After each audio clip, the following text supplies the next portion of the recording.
Okay, first up, we're going to talk about some releases, and Dragius Games, it's a great name, have announced Pupa, which is a top-down zombie game with crazy monsters and customizable weapons. It's out now. It's just arrived. What's your thoughts on this one, Anton? It's very cheap at the moment. Yeah, this one it's it feels a little bit mobile-y. I could see this being addicting for a certain type of person. General popularity, I'm not really seeing it, Alex. Especially for yourself, not being the biggest fan of twin sticks. Well, I mean, it's unlikely to be a smash hit. It's never going to become the Switch's premier IP.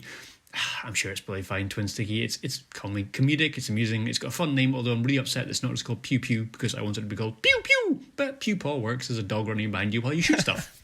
Sure, yeah. I can get behind it. It's like, it reminds me of like a twin stick Plants vs. Zombies vibe. Like, you know. Yeah, it's very similar to that, isn't it? Yeah, it's got that kind of vibe to it. It is on sale. I don't know in the UK if you've got I know in America they're doing the half price introduction sale, Anton. But either way, it's not an expense. It's a few quid. I think it's £6.29 or something, isn't it? Okay, so, you know, I think at that price, it's probably going to find it difficult, especially coming in whilst there's this huge sale on. There's so much quality there that you can pick up for a few pounds. There's a lot of bad stuff as well, but there's a lot of good games in that sale. Like you, I think I'm not sure it's going to cut above everything else that's around, but it's maybe worth a look anyway if you are into the sort of twin stick kind of genre. Next up, Forever Entertainment have announced Pixboy, which is a Game Boy inspired platformer with 40 levels, 30 different types of enemies, and that is also out now. It just came out the last couple of days. I like the look of this in the sense that it is really Game Boy, even down to the sort of the colours and the way, or the lack of colours, I should say, and the way they've done it, Anton. It's got a real kind of retro vibe, but it feels like it's got enough to it in terms of the levels to make you want to kind of keep coming back. Yeah, gameplay-wise, it's almost like Super Meat Boy in a way, but again, just super simple, stripped back, and to be honest, the soundtrack alone of it, I was like, this team has quality behind it. There is just so much. And to be fair, I mean, it is, I'm going to say loosely, it's award-winning. It won a couple of sort of indie game awards. I think it was Digital Dragons and Team Game Programming Contest. But the big one that won was the Big Indie Pitch by Pocket Gamer in 2019. So, I mean, it's got some cred behind it. It does look very, very authentically Game Boy. There's something incredibly pleasing about it. Just two-tone, way you go, great music, basic, simple platform happiness. What's not to like? And if you're somebody like Mike, you'll be delighted to see they've got a Spectrum mode included. You can change out the palette, so you can pick your own flavour of retro trash. I love that. I mean, I'm looking at my Spectrum next as we talk. $4.99. So what is it, about the same in pounds, Anton? About $5? I would presume so, but I don't take my word for it. It's $4.49, and it's currently on sale at £4.04 in the introductory offer, 10% off. I'm going to wait for a sale on that one, though. I think we'll see a sale at some point where that's picked up for maybe £1 or $2. You know, I'm being sceptical about it. But that is proper Scottish penny pinching. I'm not paying £4 for that. £4? That's like a week's of pot noodles and potatoes. Right, okay, what's next then? Oh, yes, Destrobots. 7 levels of announced Destrobots. It's a new 4-player competitive game. It's coming out on the 18th, so just a few days to go.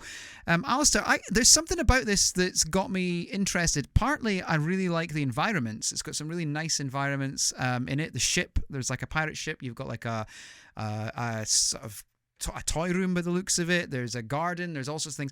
And also, it reminds me of like a shooter meets Bomberman or something. I had a similar thought, to be honest. It is kind of shooter meets Bomberman. Unlike Bomberman, where you're restricted to sort of the grid, this is entirely free-flowing, and you basically got 3 actions: move, spin, shoot. That's pretty much it. I guess the gameplay probably gets a bit more complex than what you can see in the trailer, but it does look quite good fun. My one concern is the fact that multiplayer games, we've got a lot of them now on the Switch, which is great. It's what the Switch excels at. And is this one going to be good enough to actually stand out against the rest of them? I can't see a hook until we actually get the chance to play it. I'm a little bit sceptical of whether it's actually got something unique enough about it to make it stand out or make it worth whatever. I think it's about 20 quid, something like that, for the game. No, it's cheaper than that. I think it's about $8.99. Yeah. Yeah, I was what do you, Anton? I was kind of feeling the same, Alistair, where, you know, it's so simple where I'm like, that could have like some Astrobots. It's just so simple. It works. You love it. But at the same time, I'm like, it is literally just shooting. but it looks good. So it makes me think that, they wouldn't have went to such effort if there wasn't like a fun, satisfying, it clicks moment. I'm not too sure, Mike. Well, it is. A lot of these games, the difficulty is until you play them, it's very hard to sort of gauge. I really think the environments are nice. I think it's got a lot going for it. I would love to play it and go, wow, this is a hidden gem. But it's going to be one of those that we never hear about again, or it's one that everyone sort of lists as their kind of, you need to get this game because it's great as a competitive game. I really hope it's that, but I guess time will tell. Give us a demo. I mean, this is the kind of game that works perfectly with a demo. One level definitely. for you to play it, a couple of friends, and you're hooked. Or you're not, one of the two. Agreed. Next up, I'm going to go back in time to playing the Master System and the built-in game Alex Kidd, which just brings back memories. I didn't have one, but I think my cousin had a Master System, and I couldn't get my head around this built-in game thing. It was crazy. Sega and Merge Games have announced Alex Kidd and Miracle World DX for PC and consoles. It's coming out soon. Are we getting a Switch version, though, Anton? They've been very generic, but and just said consoles, but let's be real, this fits right in at home on the Nintendo Switch. Very much it has a similar setting to that Wonder Boy Returns remaster that was a couple months back. Mm-hmm. But yeah, if you're not familiar with Alex Kidd, as Mike mentioned, it was the mascot for Sega before Sonic. Yeah, he was Sonic before Sonic was Sonic. And unlike where this one fails, Sonic succeeded, but this one's very, very Mario. Just classic old-fashioned platforming, which, sometimes that's what you need, Al. It is. Classic Mario on motorbikes or scooters or pedal cars, or I don't really know what they are. I never played Alex Kidd, to be honest. I wasn't friends with any Sega people. No, it was all Nintendo away from me. So you did apply. Your request, your application was rejected, unfortunately. The club. But I mean, I'm sure. Listen, this game is a legend. It's got a lot of people who've got a lot of fondness for it, and it was a favourite for a reason. People loved it because it was a good game, and it's been remastered a few times in the past. I think the original was ported over to the Wii from memory, and was a bit of a success on there. So bring it on. Yeah, all in favour of it. Fantastic. Yeah. And it's sorry, Anton. Oh, sorry, my apologies. It's one of those titles where it's kind of, it's been eroded to time a little, where at the time, it was they've just done a Mario, and everyone was trying to copy Mario at that time. But Sega was very much at the top of their game at that point, really big in the arcade scene. So, I wouldn't look at this one just as a cheap Mario clone, as it maybe was kind of made out to be at that time period. There is a good bit of quality. I remember really enjoying this when I think it was on literally the Master System or Game Gear I played it on. Not too sure. Yeah, I think you might be right with that. There were further versions later on that appeared on other systems as well. But the Master System version was actually a really solid game, and probably didn't get quite as much love as it probably deserved, considering it was on a Master System. It was actually really, really well done. Let's move on then to the next one. That's Post Meta. They've announced Biped, which is a platformer in which each analog stick controls a different foot. Comes out on the 2nd of July. I mean, I struggle to sort of coordinate my own feet, let alone two sticks, 2 feet. That sounds. What was the game? Octodad. Yeah, it's like Octodad, Anton. Yeah, when I saw the premise for this game, I was fully expecting like an Octodad or like co-op style gameplay, but it actually looks surprisingly fluid and intuitive. It's kind of got a little bit of gravity bending where you're going up some walls and going upside down.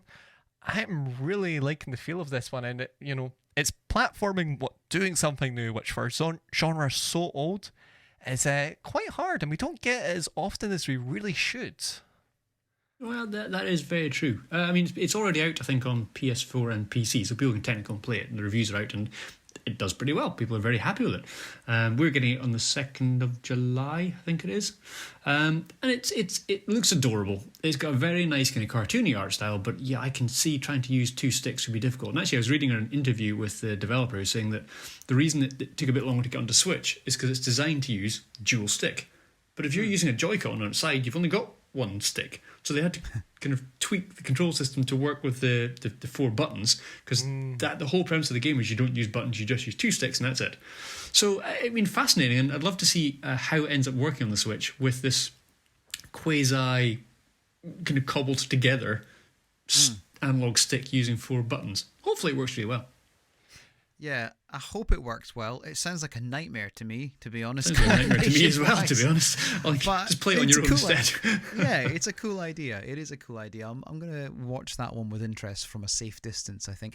Next up, Size 5 and Ant Workshop have announced Behold the Kickman Ultimate Football Edition, an intense football extravaganza coming out on the 18th of June. A little bit of good news as well. I've been speaking to the developer this week of the game, and hopefully things are all going to plan. I've got an interview scheduled with them next week, so we should be speaking to them on the show and finding out more about this next week. And one of the interesting things about this, Alistair, is that I just instantly think of you, because they describe it as a game for someone who has no understanding of or interest in the game, which is affectionately known as the wonderful game.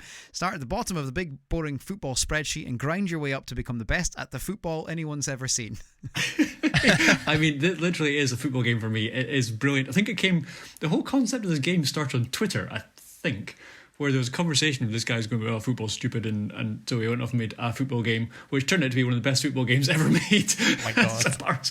It gets pretty good reviews. I mean, it's been kicking around since 2017. It's now come to the Switch with the Ultimate Edition, which just it tweaks it. Apparently makes it a bit more accessible, and you can bypass some of the grinding at the beginning and some of the tutorials, and the whole thing just speeds along a bit better, a bit more fun, basically. But yeah, I'm absolutely smitten with this game. I love the idea of it. If you go and watch a trailer, it's just great. It goes, yeah, this game's got all your favourite football stuff, like kicking and passing and swearing, and over the top he goes. It's so good. I want to play it so badly.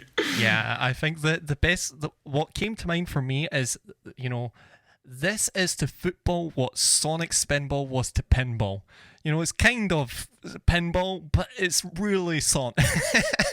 And I'm curious about this one. I love the frantic, just pinball nature of it in some ways. Yeah, the interesting thing about the way it's been reviewed is that the best reviews seem to come from people who are playing it, and there are a couple of reviews that really slate it, but I think it's more people who come from a footballing background who are not happy about about the kind of jokes and things. And as you know, I love football, but I'm really, really interested in playing this for the humour as well, because people sort of say the humour is really good in it, and the reviews on Steam, if you look on Steam, for example, where it's been for a while, you're looking at about 9 out of 10, which is pretty good. So, I'm definitely keen to find out more about this one, and we'll be I'll maybe get Al to do the review on it, because I still think that you'll be the one that does it. Next up, Game Mill Entertainment have announced Nickelodeon Kart Racers 2 Grand Prix, featuring 30 playable characters and 70 pit crew characters, coming October. I really want this to be great. But it's not going to be, because the first one was rubbish, and they're not going to learn their lesson. They're just chuck more characters and more tracks at it and going, yeah, that'll do, people buy that. There's no way this is going to be a good kart racer. I mean, no, it just isn't. Put it this way, the way they advertise it is, this one's got more gunge or splat or mess or some nonsense like that. Slime. It's Nickelodeon, slime. I mean, if that's what they're advertising their game as, bigger and slimier, then I'm not interested, sorry.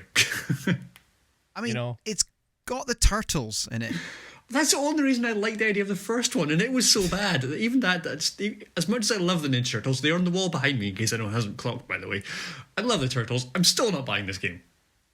You can only say so much about a game where they highlight new characters. Jojo Siwa, who? Their YouTuber, a kid's YouTuber. But the one thing I've got to give them credit for is, unlike a lot of the cheap shovelware kart games, they have introduced an interesting idea and premise.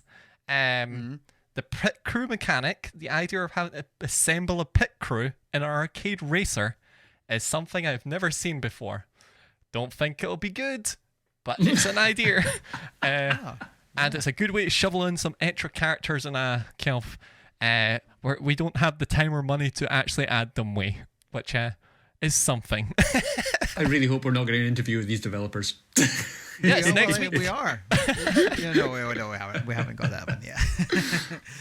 Okay, let's move on to the next one then. Glitch Factory have announced No Place for Bravery. It's a gritty and brutal action RPG coming out 2021. Now, I've had a look at the trailer and the art style, and I've got to say, Anton, this really makes me feel, when people do pixel art well, this to me seems like they've done it well. It feels like it's a game from the 80s, but it's been done for now. It doesn't feel sort of throwaway and cheap. It feels like they've really thought about it, and I really like the art of this, and I really hope that this game lives up to the expectation.